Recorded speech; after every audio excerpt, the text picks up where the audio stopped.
નમસ્કાર મિત્રો, ફરી એકવાર આપનું સ્વાગત છે એક નવા વિડીયો સાથે।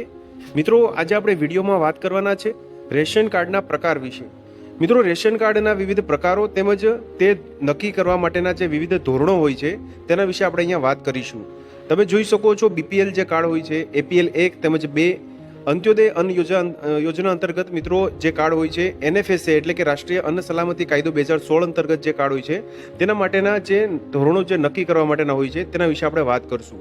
મિત્રો, જો તમે મારી ચેનલ પર નવા હો તો ચેનલને સબસ્ક્રાઇબ કરી દેજો તેમજ નીચે આપેલું બેલ આઇકન દબાવજો જેથી આપને આવી નવી નવી માહિતી સાથેના વિડીયો મળતા રહે। તો મિત્રો, જોશું આપણે આગળ। મિત્રો, સૌપ્રથમ આપણે રેશન કાર્ડ વિશે થોડી વાત કરશું। તો તમે જોઈ શકો છો રાજ્યની અંદર વસવાટ કરતા જે દરેક કુટુંબોને રેશન કાર્ડ મેળવવાનો અધિકાર છે।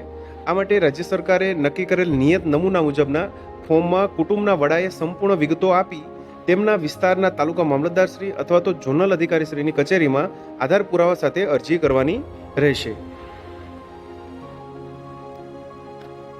મિત્રો, સિટીઝન ચાર્ટરની જોગવાઈ મુજબ જે તે સત્તા અધિકારી જે છે મિત્રો તે અરજી અંગે ચકાસણી અને જરૂરિયાત મુજબ સ્થળ તપાસ કરી કાર્ડની કેટેગરી નક્કી કરી અને કુટુંબના વડા તથા સભ્યોના ફોટા અને બાયોમેટ્રિક વિગતો મેળવી બાર કોડેડ રેશન કાર્ડ છે તે ઇસ્યુ કરે છે। હવે આપણે જોશું કે રેશન કાર્ડના વિવિધ કયા કયા પ્રકારો હોય છે તેમજ કાર્ય પદ્ધતિ શું હોય છે। તો મિત્રો, તમે જોઈ શકો છો બાર કોડેડ રેશન કાર્ડ છે યોજના હેઠળ કાર્ડ ધારકે તેઓની બાયોમેટ્રિક વિગતોને આધારે નજીકના જનસેવા કેન્દ્રો અથવા તો સીએસસીની મુલાકાત લઈ તેઓની કાર્ડને કેટેગરીને અનુરૂપ મળવાપાત્ર આવશ્યક ચીજ વસ્તુના જથ્થાની બારકોડેડ જે કૂપન મેળવી મિત્રો રેશન કાર્ડ મેળવી જે તે માસનો મળવાપાત્ર ચીજ વસ્તુ તેમજ જથ્થો છે તે વ્યાજબી ભાવની દુકાનેથી તમે મેળવી શકો છો। તમે જોઈ શકો છો મિત્રો, જે રેશન કાર્ડ છે તેના વિવિધ પ્રકારો આપેલા છે તેની યાદી અહીંયા આપેલી છે। તમે જોઈ શકો છો એપીએલ 1 એટલે કે ગરીબી રેખાની ઉપર જે કોડ નંબર 1 તરીકે ઓળખાય છે મિત્રો, એપીએલ 2 એટલે કે ગરીબી રેખાની ઉપર જે કોડ નંબર 2 તરીકે, બીપીએલ એટલે કે બિલો પોવર્ટી લેવલ એટલે કે ગરીબી રેખાની નીચે જે કોડ નંબર 3 મુજબ, અને એએવાય એટલે કે અંત્યોદય અન્ન યોજના અંતર્ગત કોડ નંબર 4 ઓળખાય છે। હવે મિત્રો, આપણે જોશું કે જે બીપીએલ કાર્ડ છે, બીપીએલ કાર્ડ હેઠળ આવરી લેવાના જે કુટુંબો છે તે નક્કી કરવા માટેના ધોરણો ક્યાં ક્યાં હોઈ શકે। તો તમે જોઈ શકો છો મિત્રો, ગ્રામ્ય વિસ્તાર માટે અરજદારના કુટુંબની સરેરાશ માસિક આવક ₹324 થી ઓછી હોવી જોઈએ અને શહેરી વિસ્તાર માટે 501 થી ઓછી હોવી જોઈએ મિત્રો। પરંતુ તમે જોઈ શકો છો કુટુંબની સરેરાશ આવકની વાત કરી છે, માથાદીઠ આવકની વાત કરી છે। કુટુંબ છે તે 5 સભ્યોનું અહીંયા ગણતરીમાં લેવાનું છે મિત્રો। અરજદાર છે તે ખેત મજૂર હોવો જોઈએ। તમે જોઈ શકો છો અરજદાર પાસે 1 એકરથી ઓછી જમીન ધરાવતો હોવો જોઈએ, એટલે કે 1 એકરથી ઓછી જમીન ધરાવતો હોય તો તે બીપીએલ હેઠળ આવરી શકાય છે મિત્રો। બીપીએલ સર્વે મુજબ ગ્રામ વિકાસ વિભાગની જે યાદીમાં 0 થી 16 પૂર્ણાંક ધરાવતા લાભાર્થીઓ કે જેઓએ ઇન્દિરા આવાસ યોજના કે બીજી આવાસ યોજના હેઠળ લાભ લીધેલ હોય તેવા બીપીએલ યાદીના લાભાર્થીઓ હોવા જોઈએ। અરજદાર કુટુંબના ભરણ પોષણ માટે મજૂર કામ અર્થે સ્થળાંતર કરતા હોય એવા કુટુંબો મિત્રો અહીંયા બીપીએલ હેઠળ આવરી શકાય છે મિત્રો। તો આ હતી મિત્રો બીપીએલ કુટુંબ અંતર્ગત જે મિત્રો જે કાર્ડ માટે આવરી લેનારા ધોરણો હતા મિત્રો। હવે આપણે વાત કરશું મિત્રો અંત્યોદય અન્ન યોજના એટલે કે એએવાય હેઠળ આવરી લેવાના કુટુંબો માટે નક્કી કરવા માટેના ધોરણો।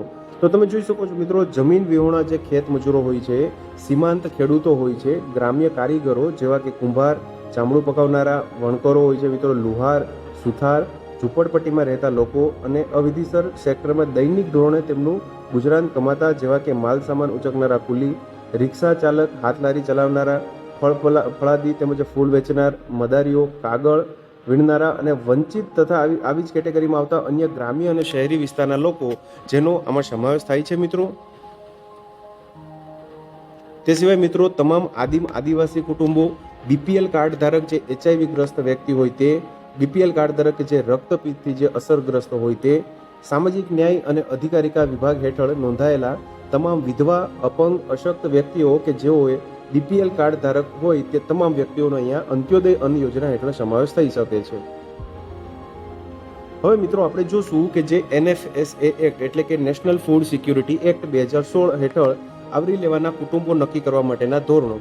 તો તમે જોઈ શકો છો મિત્રો, મધ્યમ વર્ગીય પરિવારો માટે આ યોજના જાહેર કરવામાં આવી હતી, જેમાં તમે જોઈ શકો છો જે કુટુંબમાં કોઈ પણ વ્યક્તિ સરકારી કર્મચારી ન હોય, જે કુટુંબમાં 3 કે 4 પૈડાવાળું વાહન ધરાવતા ન હોય, જે કુટુંબમાં કોઈ પણ વ્યક્તિની માસિક આવક મિત્રો માસિક આવક 10,000 ન હોય તેમજ જે કુટુંબમાં 5 એકર કે જેથી વધુ પિયતવાળી જમીન ધારણ કરતો ન હોય મિત્રો, તેનો સમાવેશ અહીંયા થાય છે મિત્રો. આ વિષયનો તમે જે વિગતવાર પરિપત્ર છે મિત્રો, તે નીચે ડિસ્ક્રિપ્શન બોક્સમાં આપેલું છે, ત્યાંથી તમે જઈ અને ડાઉનલોડ કરી શકો છો.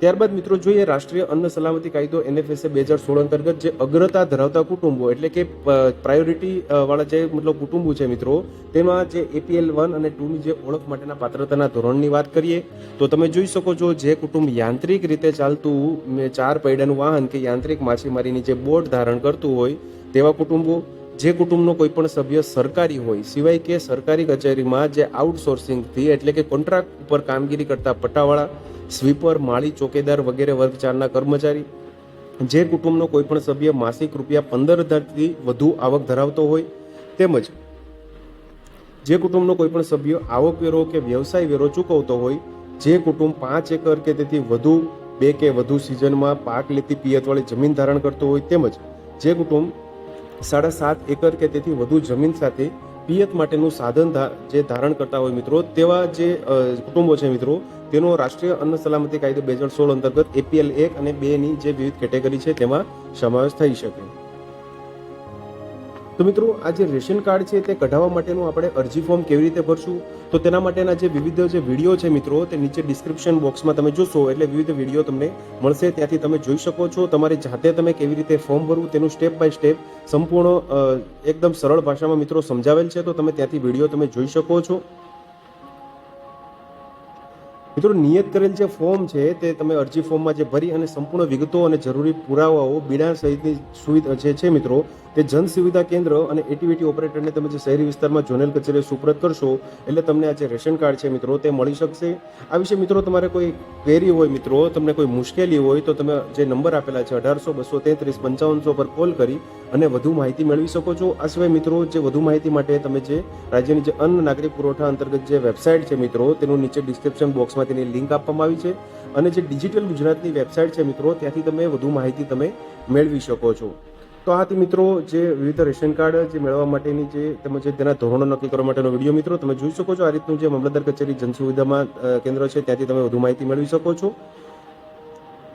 તમે જોઈ શકો છો મિત્રો, આ હતી મિત્રો વિવિધ જે રેશન કાર્ડ છે તેના પ્રકારો તેમજ તેના જે વિવિધ ધોરણો નક્કી કરવા હેઠળના જે માહિતી માટેનો આ વિડીયો હતો મિત્રો. તો મિત્રો જો વિડીયો પસંદ આવ્યો હોય તો લાઇક કરજો તેમજ તમારા મિત્રો સુધી શેર કરજો. વધુમાં ચેનલને સબસ્ક્રાઈબ કરી લેજો જેથી આપને આવી વિવિધ માહિતી મળતી રહે. મિત્રો વિડીયો જોવા બદલ આપનો ખૂબ ખૂબ આભાર. મળીએ એક નવા વિડીયો સાથે. ત્યાં સુધી જય હિન્દ, ભારત માતા કી જય.